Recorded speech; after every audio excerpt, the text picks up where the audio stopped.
जगप्रसिद्ध असलेलं लोणार सरोवर आपण या ठिकाणी आहोत आणि आपण माझ्या पाठीमागे या ठिकाणी बघू शकताय की हे लोणार सरोवर आहे आणि या सरोवरात हे जे आहे एकमेव खाऱ्या पाण्याचं सरोवर असून या सोबतच जो आहे हा जो परिसर आहे प्राचीन मंदिरं आणि जैवविविधता आणि पुरातत्वीय वारसा त्याला लाभलेला आहे। यासह पर्यटकांसाठी अत्यंत महत्त्वाचं मानलं जाणारं हे एक पर्यटन स्थळ आहे।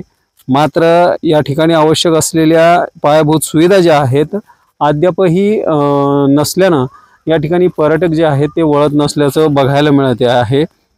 लोणार सरोवराच्या परिसरात हेमाडपंथी मंदिरं देखील मोठ्या प्रमाणात बघायला मिळतात। तर या ठिकाणी जे आहे पर्यटक येऊन आपण या ठिकाणी बघू शकता की मोठ्या प्रमाणात पर्यटक या ठिकाणी आलेले आहेत आणि फोटो सेशन केलं जाते। त्याचबरोबर जे आहे या पाण्याचं जे सरोवर आहे हे सरोवर खाऱ्या पाण्याचं सरोवर आहे आणि या खाऱ्या पाण्याच्या सरोवराला जगात 3ऱ्या क्रमांकाचं हे खाऱ्या पाण्याचं सरोवर आहे आणि या खाऱ्या पाण्याच्या सरोवरासह या बुलढाणा जिल्ह्यात देखील या लोणार परिसरात पर्यटनाची व्यवस्था जी आहे ती व्हायला हवी होती, ती अद्यापर्यंत झालेली नसल्यानं पर्यटक जे आहेत मोठ्या प्रमाणात जे जागतिक लेवलवरचे जे पर्यटक आहेत ते या ठिकाणी अद्यापही त्यांचा जो ओढा आहे तो या ठिकाणी कमी आहे, तो वाढावा यासाठी या ठिकाणी महाबळेश्वर महोत्सवाच्या पार्श्वभूमीवरच इथं लोणार महोत्सव देखील व्हावा अशी मागणी देखील सातत्याने केली जात आहे।